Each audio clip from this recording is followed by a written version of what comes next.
Hello everyone, and welcome to this video about the Employee Self-Serve Portal offered through Columbia EDP. We want to take some time today in this video and kind of discuss a little bit of the basic functionality of the Employee Self-Serve Portal. If you have used our previous version of ESS, you'll notice that there's a little bit of difference in how it's set up and the look and the feel of it, but what you'll find is it still does offer the same functionality, and even with a couple of enhancements for you. The primary one being that it is now mobile enabled for you to be able to view this on your iPads or on your Android tablets, your smartphones, your iPhones, whatever mobile device that you use. You can view and have full functionality in a mobile environment with the touch enabled and those type of things with this new version of the Employee Self-Serve Portal. So let's go ahead and get into this. And so the first thing that you're going to notice, again, if you've used the previous versions of Employee Self-Serve, the web address is actually changed for this. So you want to make sure that as you get into this site, you're going to want to bookmark this new web address and take out the old one. If you've not used it before, obviously you want to bookmark this. You can also still get to this through our main website at columbiaedp.com. There will be a button there for the Employee Self-Serve login that will take you to this very same page. So we have also now 3 tabs across the top. One is for the secure user login, which is our main way to get into the system. There is a new user registration tab right here. However, I don't believe that you're probably going to have to use this. You can if you have not received a username or password from your payroll point of contact within the organization, or maybe your employer, your HR person. You can self-register. However, it does require that you have a copy of your latest pay stub, because there's very specific information that needs to come off of that pay stub. So that pay stub has your company code on there. It will have your check number on there, and it'll also have your current total earnings on there as well. And that's the only place you're going to find that information. But again, like I said, primarily we like to set everybody up initially with the username and password, and your payroll point of contact should have that information. So if you don't have it, my suggestion would be to go ahead and contact them first before going through this new user registration. We like to make this as easy as possible for you to get into the system, so that's why we do that for you initially. The other section here is the forgot password. So if you have had access to the system, and maybe it's been a little while since you've gotten into it, and like most of us, you tend to forget those passwords if you don't use them all the time. If we have an email address for you in the system, it will email you that password or email you a link to get to reset your password after you've answered some security questions. But don't worry about it. If you don't have an email address in the system, you can always contact your payroll person or your HR person, and we can get that taken care of for you and get you reset and get you the new information.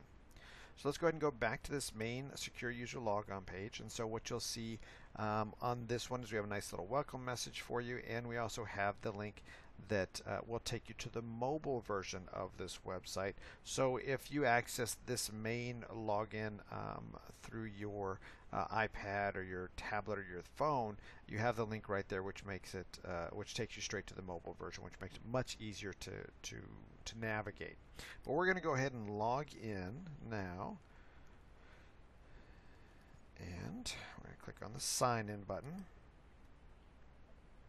And what you'll notice is on this first initial login, it's going to ask you to set up your 3 security questions and ask you for just a general email address. And I already have mine in there for now, but you would just put in whatever email address you want the system to have for you.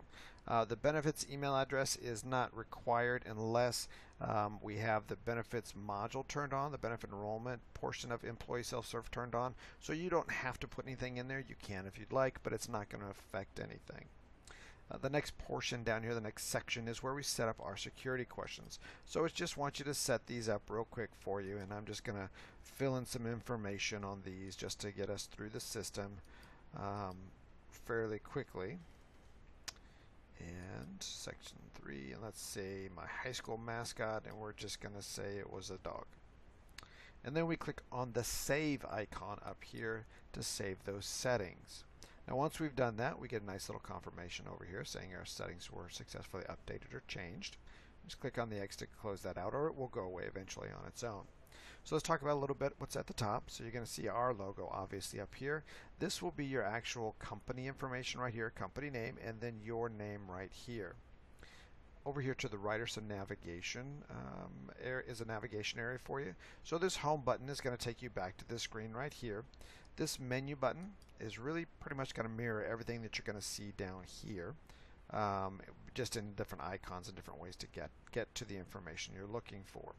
This contact button right here is going to bring up who your point of contact is, your payroll point of contact is at your organization, their phone number, and their email address so that you can email them if you want as well with questions about what's going on in the, or what information is here in the employee self-serve portal for you.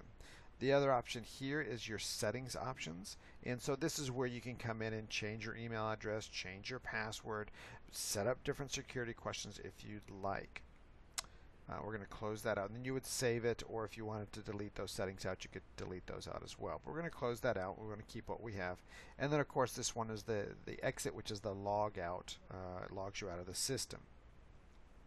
So let's talk about what's down below this information. So now here we have 5 major sections within the employee self-serve portal.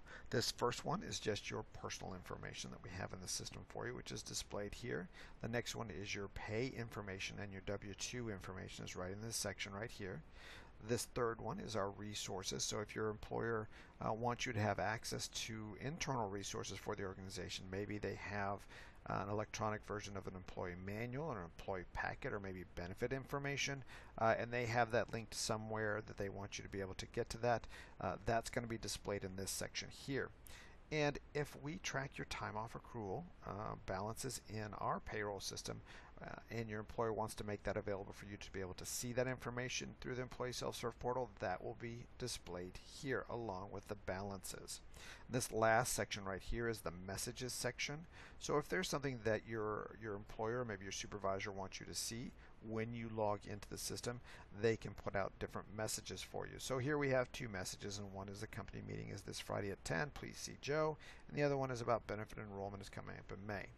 So just different information your employer wants you to see.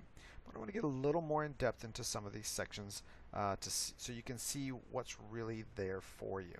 So let's go into this your information area. So I'm going to click on this icon that has the 3 little dots, and you'll notice that that's in every section here. And what that does, that really takes you to more information about that area. So you'll see here, we have your personal information, your name and your address, and if we have a phone number for you, email address for you, and a date of birth, that'll be in the system and that'll show here for you.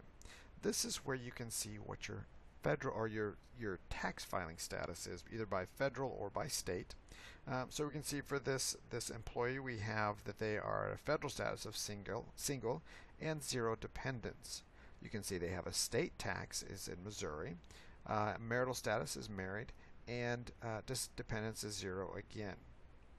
Now, if you want to see your pay rates, you're going to notice that as we go through different parts of the website this morning, that that you'll see this eye icon here, and when you click on that, it's just going to give you more information that's not really available on the initial view. So this shows you what your pay rate is. This is an hourly employee, so there's 0 in for the salary, but you can see that their rate 1 is at $5 an hour, and it's their primary rate. If you have multiple pay rates for working maybe different shifts or maybe working in different departments, those rates will actually be shown here as rate 1, 2, 3, 4, however many you have, and then what maybe department they're tied to. So we can close this screen out by clicking on the X right up here. And now we're going to go back to the home page. We're going to click on Home. That's going to take us back to our main page. So we've seen what our information is here. Now we're going to come into this pay area, which is primarily the reason why you're going to be coming into the system, because you want to look at pay stubs or maybe W-2s. So the system by default will show the 3 most recent pay stubs on this screen here. Now we only have 1 pay stub for this individual right now, But you can look right on this screen if you want to see what your gross salary was. Again, we have that little eye icon right here. We just click on that and it shows us our gross was $400 for that check. But I want to see more about what's in that check. I want to actually see my pay stub for that. So we just click on the date. We click on the date, it pops up a little preview window for you, and it shows you all of your information for that for that check date. Now you can change the view a little bit in here. You can actually make that a little smaller or make it a little bigger. The other nice thing is that you have the option to be able to save your pay stub off. So if you click on this little icon here, what that's going to do is that's actually going to save and download a copy of your pay stub. Depending on what browser you're using, it will ask you different things about maybe where you want to save it, or I'm using Chrome, so it automatically saves it for me. But here is the full image of your pay stub.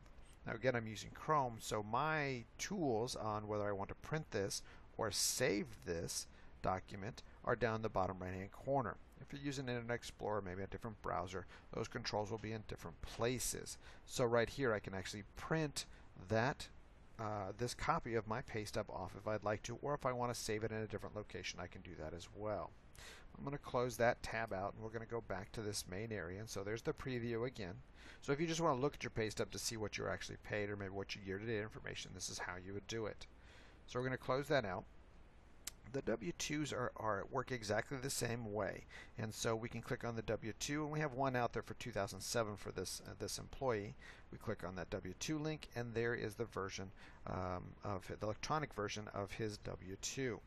So again, we can change the view, how we view things, and we can actually do exactly the same thing as the pay stubs. We can save that out and actually click on that, and it will open up a version that we can now print out or save somewhere else if we choose. So let's go back to this main preview screen. We're going to close that out. So this is great if you only need to see the last 3 pay stubs, but what if you need to go further back than that? Well, again, we come back to this 3-dot area right up here and we click on that. Now this employee is a demo employee, so I just want you to know that up front. So we don't have any check dates, any check dates in 2015 for them. But if we go down to 2014, you can see this one. If we had history on this employee, it would show those check dates listed chronologically in order right down here. And you could click on any one of them and bring up that payroll information as well. Same with the W-2s. When we would see their W-2s, it will give you listed by year, and you can open up any W-2s for any previous year that we have in the system for you. I believe the system carries 10 years worth of payroll history, so you can go back 10 years to look at pay stubs if we have them in the system for you. Okay, so the next section that we want to kind of get into is the resources section right here. And again, this is resources that your employer wants to put out for your HR person or your payroll person wants you to have access to. And the base one that we have out right here right now, I think they can put out 3 or 4 different links for you. And so the most important resources will be shown right here on this page. So we can click on that employee packet. That's actually going to take us to maybe where they want you to go. So we have that for demo purposes linked back to our website, but maybe it is an manual they want you to be able to access electronically, or maybe a policy manual or some other form they want you to be able to access quickly. They'll put it right here for you. Now again, let's go ahead and click on these 3 dots right here, and what you're going to see is now there's more information out there for your employer that your employer wants you to see. So here is a link to the W-4s. So when it comes around at the time of the year we need to resubmit our W-4s, we can actually do that right here. We can actually click on that on the federal W-4 link, and that takes you to a copy of the W-4s. You can fill that out, print that out, and then turn that in to your payroll contact, so that you can have a quick access to the W-4 form. And this is the same for the state, for Missouri. Now we can put out any state, regardless of what state you're working in, we can put those out there for you to be able to have access to. So let's go back to the home page. And now let's get into this section for the time off accrual. Now keep in mind that if we track your time off accrual for your organization, then it will show here, and it will show your balances and your breakouts. Now for this demo purposes, we just have 3 categories of family illness, self-illness, or appointments. Yours may be personal time off, maybe it's vacation, maybe it's sick, maybe we even put bereavement out there so you can see what your balances are and what you have left to be able to utilize on there. And so this will give you what your balances are. Okay. So then the last section I kind of want to go into is the messages portion down here, and this is where your employer, your HR person, again, can put messages out there for you so that you can see them when you log into the system. It just allows you to interact a little bit with it. So let's kind of come back up here to the menu button. I want to show you what this does. This is the idea behind this is that we want you to get to your information however you're most comfortable with. So this menu button here is really just going to kind of mirror the same information that's right down in here. So if we clicked on Your Info, it's going to take us to the Your Info page that we just saw a few minutes ago with more detailed information. If we go to the Pay icon, it's going to do exactly the same thing. It's going to bring up your pay information here. So it's just a different way of being able to get to the same information. It's just a matter of which way are you more comfortable in getting there. Okay, so this video here covered the basic usage of employee self-serve for you. How do we log in? How do we look at our pay stubs? How do we look at our W-2s and different information in the system? There are more advanced features to the employee self-serve that we'll cover in a different video, but those are things that have to be enabled by your employer. Those things include where you can request changes to your personal information, your W-4 information. Maybe you want to change how many dependents you're claiming. Maybe you want to change what your filing status is. Perhaps you've maybe recently got married and you want to change your last name in the system, or you've moved recently and you want to change your address in the system. You can submit those to be approved by your payroll person or your HR person to be in the system. There's also the option where you can request time off through the system and have that approved or what have you. And then finally, there's also an enrollment option for benefits and healthcare coverage that your employer may offer. You can go in there and do what we call self-enrollment and choose the packages, benefit packages that you want for you or your family through the system as well. So I hope this video was informative for you. I hope it was helpful for you on how to navigate around in the employee self-serve. And again, please come back. We'll have more videos on different functionality and different services, different products that we offer for you guys. So thanks and have a great day.